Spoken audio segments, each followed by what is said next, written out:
Masyadong ambisyoso ang apat na yun. Hawak na nila ang Maynila at ibang lugar. Ngayon, gusto nilang gapangin ang Makati, Parañaque, patungong Cavite City. Hayaan natin pumasok sila sa Cavite. At dito natin ibabaon. Mahirap yon. Hindi ganun kadaling sagupayan ng apat na yon. Establisado na sila. May koneksyon at malakas. Tatapatan natin ang sistema nila. Irarampa muna natin si Pita. At bago sila makakilos, isusunod agad natin ang apat na yun. May kinausap na akong west sa labas ng Maynila. Pagkagaling dito, magpapakasal tayo. Tutuloy tayo ng Baguio. Totoo na ba yan? Pare, baka makalimutan mo, ako bestman mo, ah. Siyempre.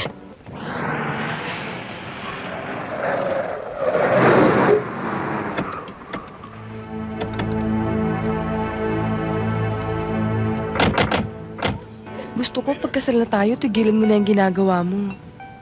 Tsaka na natin pag-usapan yan. Basta, gusto ko. Ay, sandali na nga. Nahingit na ako sa inyo, eh.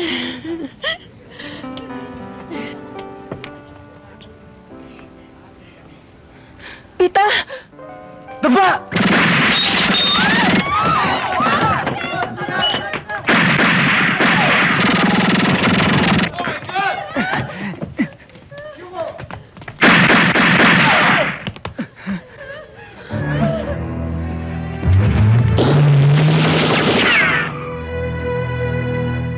Pita? Pita! Pita! Tara na! Wala na tayong magagawa, pati ni si Andrea. Kailangan daling kita sa ospital. Tara na!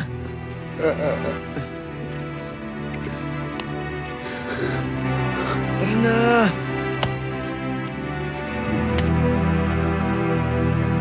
Ano ba nangyari?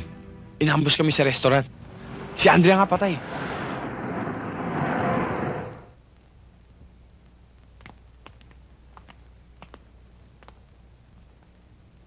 Teniente Lorente, Quezon City Police.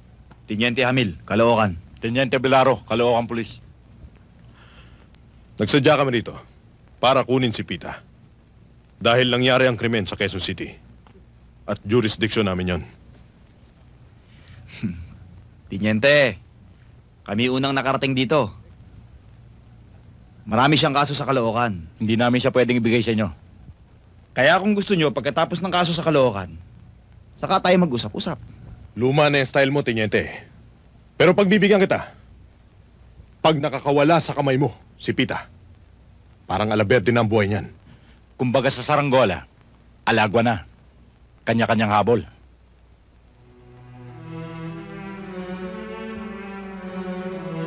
Let's go, men. Dali mo siya rito sa rest house, ha? Para dito siya makapagpahinga. At kumuha ka na mag-aalaga sa kanya, yung mapagkakatiwalaan.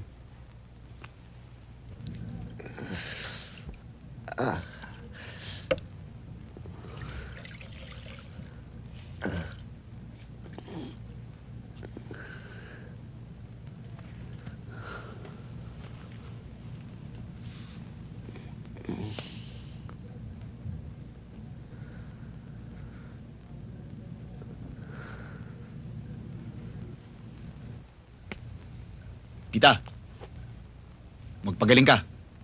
Oo. Yong, huwag mong pababayaan si Pita. Alagaan mong mabuti yan. Roy,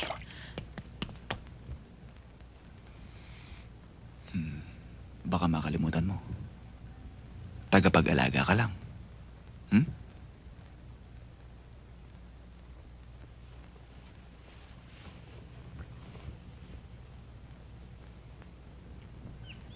hanggang ngayon ba, naaalala mo pa rin siya?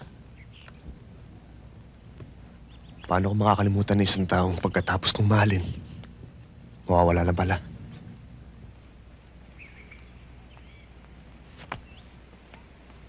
Hindi pa ba sapat ang ginagawa ko? Kinalulungkot ko kung nasasaktan man kita. Mahal kita. Paano si Roy?